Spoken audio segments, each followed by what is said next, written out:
തൃശൂർ മങ്ങാട് ആനക്കുണ്ട് ബണ്ടിന്റെ വികസനം പാതിവഴിയിൽ നിലച്ചിട്ട് 2 വർഷം പിന്നിടുന്നു. 16 ഏക്കറോളം വിസ്തൃതിയുള്ള ബണ്ടിൽ നിന്ന് 90 സെന്റിമീറ്റർ വീതം മണ്ണെടുത്ത് ആഴം കൂട്ടാനായിരുന്നു പദ്ധതി. എന്നാൽ തർക്കം മൂലം എടുത്ത മണ്ണ് ബണ്ടിനരികിൽ കൂട്ടിയിടുകയാണ് ചെയ്തത്. കൂട്ടിയിട്ട മണ്ണ് മഴയിൽ ബണ്ടിലേക്ക് തന്നെ ഒലിച്ചിറങ്ങിയതോടെ ബണ്ട് വികസനം വിഫലമായി. കനത്ത വേനലിലും വറ്റാത്ത ആനക്കുണ്ട് ബണ്ട് 5 വർഷം മുൻപ് ആദ്യമായി വറ്റിയതോടെയാണ് ബണ്ട് നവീകരിക്കണമെന്ന ആവശ്യമുയർന്നത്. ആനക്കുണ്ട് ബണ്ട് വറ്റിയതോടെ സമീപ മേഖലയിൽ ശുദ്ധജലക്ഷാമം രൂക്ഷമായിരുന്നു. പ്രദേശത്തെ കർഷകർ ദുരിതത്തിലാവുകയും ചെയ്തു. ബണ്ട് നവീകരിക്കാനായി 1 കോടി രൂപ കേന്ദ്ര സർക്കാർ അനുവദിച്ചിരുന്നു. കളിമണ്ണ് കലർന്ന ബണ്ടിലെ മണ്ണ് വിൽക്കാനായി നടത്തിയ ടെൻഡറിൽ നിന്നും കരാറെടുത്തവർ പിന്മാറുകയായിരുന്നു. കേന്ദ്ര ഗവൺമെൻറ്റിൻ്റെ പദ്ധതികളെല്ലാം ജില്ലാ പഞ്ചായത്തിൻ്റെ ബ്ലോക്ക് പഞ്ചായത്തിൻ്റെ കീഴിലാണ് വരിക. അതിൻ്റെ അടിസ്ഥാനത്തിൽ നഗരസഞ്ചയന പദ്ധതി ഉൾപ്പെടുത്തിക്കൊണ്ട് ജില്ലാ പഞ്ചായത്ത് ഇംപ്ലിമെൻ്റ് ഓഫീസറായിട്ട് വന്നിട്ടുള്ള ഒരു പദ്ധതിയാണിത്. പഞ്ചായത്ത് കമ്മിറ്റിയുടെ തീരുമാനപ്രകാരം വേറൊരാൾക്ക് കൊടുക്കുകയാണ് ഉണ്ടായിട്ടുള്ളത്. ആ കോൺട്രാക്ടർ പല കാലങ്ങളായിട്ട് ഓരോ കാര്യങ്ങൾ പറഞ്ഞുകൊണ്ട് ഈ പദ്ധതി നീട്ടി കൊണ്ടുപോകാൻ ഉണ്ടായിട്ടുള്ളത്. ഭരണകക്ഷിയായിട്ടുള്ള പാർട്ടിയുടെ താല്പര്യങ്ങൾ കൂടി സംരക്ഷിക്കുന്ന രീതിയിലുള്ള പ്രവർത്തനമാണ് ഭരണസമിതിയുടെ ഭാഗത്തു നിന്ന് ഉണ്ടാകുന്നത്.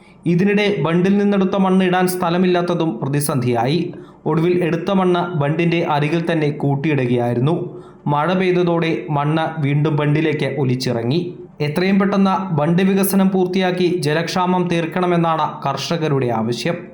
കഴിഞ്ഞ വർഷത്തിലെ ആ കരാറുകാരൻ പിന്മാറുകയും തുടർന്ന് ആനക്കുണ്ടിൽ നിന്നുള്ള എടുത്തിട്ടുള്ള മണ്ണുകളെല്ലാം ഈ ആനക്കുണ്ടിൻ്റെ സൈഡ് ചാരി വെച്ച് അവർ പണി അവസാനിപ്പിക്കുകയാണ് ചെയ്തത്. ഒരു മഴക്കാലം വന്നതോടുകൂടി ആ മണ്ണെല്ലാം തിരിച്ച് ആനക്കുണ്ടിലേക്ക് തന്നെ ഇറങ്ങി പഴയ ഒരു അവസ്ഥയിലേക്ക് എത്തിച്ചേർന്നിരിക്കുകയാണ്.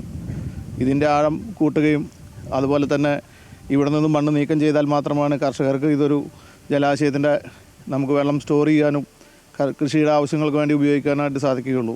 വികസനത്തിന് പകരം മണ്ണ് കൂട്ടിയിട്ട് ബണ്ടിന്റെ വീതി കുറയ്ക്കുകയാണ് ചെയ്തതെന്നാണ് കർഷകരുടെ ആക്ഷേപം. അമൃത ന്യൂസ്, തൃശൂർ. കരാറിൽ നിന്നും പിന്മാറിയ വ്യക്തിക്കെതിരെ ജനരോഷം ശക്തമാവുകയാണ്. പഞ്ചായത്ത് ഭരണസമിതിയും കരാറുകാരനും പ്രദേശത്തെ കർഷകരെ വഞ്ചിച്ചുവെന്നും എത്രയും വേഗം ബണ്ട് വികസനം പൂർത്തിയാക്കണമെന്നും പ്രദേശവാസികളും കർഷകരും ആവശ്യപ്പെടുന്നു. ഒന്നെങ്കിൽ കരാറുകാർക്ക് ക്വാളിറ്റിയുള്ള കരാറുകാരെ വെക്കണം, അല്ലാതെ പാർട്ടിക്കാർ ചൂണ്ടിക്കാട്ടുന്ന വ്യക്തികളെ വെച്ചാൽ അവർക്ക് ഇതിൽ എക്സ്പീരിയൻസ് ഇല്ല. അവർക്ക് എക്സ്പീരിയൻസ് ഒന്നുമില്ല, പൈസ കണ്ടിട്ട് മാത്രം കരാർ ഏറ്റെടുക്കുകയാണ്. അതേപോലെ പാർട്ടിയുടെ താല്പര്യ കക്ഷികളാണ് പദ്ധതി ഏറ്റെടുത്തിരിക്കുന്നത്. അത് തന്നെയാണ് അവർ പിന്മാറാനുള്ള കാരണം. പിടിപ്പുകേടാണത്. സത്യം പറഞ്ഞ പഞ്ചായത്തിന് അത് 1 കോടി ഭംഗിയായിട്ട് ചെലവഴിക്കാനുള്ള കപ്പാസിറ്റി ഇല്ല, പദ്ധതി വിജയിപ്പിക്കാനുള്ള യാതൊരു കപ്പാസിറ്റി ഇല്ല. ആദ്യം നിന്ന് നല്ല മണ്ണ് കിട്ടും എന്നുള്ള ഒരു കണ്ടീഷനിലാണ് അവരിവിടെ വന്നത്. അപ്പോൾ മണ്ണെടുത്ത് നോക്കിയപ്പോഴാണ് ഇത് പൂതക്കുറ്റി എന്ന് പറയുന്നത്. എന്ന് പറഞ്ഞു കഴിഞ്ഞാൽ എഞ്ചിനീയറിംഗ് കോളേജിൽ നിന്ന് സർട്ടിഫൈ ചെയ്താണ് ഈ മണ്ണിൽ ക്ലയൻറ്റ് എന്ന് പറഞ്ഞിട്ട്. എന്നിട്ട് അവർ പിന്നെ പറയണത് അവരിതിൽ ഒന്നുമില്ല എന്ന് പറഞ്ഞിട്ട് അങ്ങനെ കരാറുകാരെ ഇട്ടിട്ട് പോയത്. ഇവർക്ക് വന്ന ആപത്ത് ഇത് മണ്ണ് ടെസ്റ്റ് ചെയ്യാൻ വേണ്ടി എടുത്തത് നല്ല വർഷക്കാലത്ത്, അതായത് ജൂൺ ജൂലൈ മാസത്തിലാണ്. ഈ മണ്ണിൻ്റെ സാമ്പിൾ എടുക്കണമെങ്കിൽ 1 മീറ്റർ ഡെപ്തിൽ 1 മീറ്റർ സ്ക്വയറിൽ മണ്ണ് എടുത്തിട്ട് വേണം, അതിൻ്റെ ഉള്ളിൽ നിന്ന് എടുത്തിട്ട് മണ്ണ് ടെസ്റ്റ് ചെയ്താലേ പറ്റുള്ളൂ. ഇത് 2 ആൾക്ക് വെള്ളമുള്ള സമയത്ത് ഒരു മീൻപിടുത്തക്കാരെയും കൊണ്ട് മുങ്ങിയിട്ട് മുകളിൽ നിന്ന് കുറച്ച് പിടി മണ്ണ് വാരിയിട്ടേ കൊണ്ടുപോയി. ഞങ്ങൾ ഈ പടവ് നവീകരിക്കാൻ വേണ്ടിയിട്ട് ഞങ്ങൾ ഇതിൻ്റെ മോട്ടറും സാധനങ്ങളും അതിൻ്റെ എല്ലാ ഉടമ്പടികളും ഞങ്ങൾ ഇതിൻ്റെ കരാറുകാരന് ഞങ്ങൾ കൊടുത്തിട്ടുണ്ടായിരുന്നു. ഞങ്ങൾക്ക് ഇതിൻ്റെ ഇത് പൂർത്തീകരിക്കുകയും ചെയ്തില്ല. 1 ലക്ഷം രൂപ ഞങ്ങൾ കരാർ ചെയ്തിട്ടുണ്ടായിരുന്നു. അതിൻ്റെ പൈസ ഞങ്ങൾക്ക് തിരിച്ചു തരും ചെയ്തിട്ടില്ല. വിവരങ്ങളുമായി ഹരീഷ് നാരായണൻ ചേരുകയാണ്. ഹരീഷ്, ജനരോഷം നമ്മൾ കണ്ടു കഴിഞ്ഞു.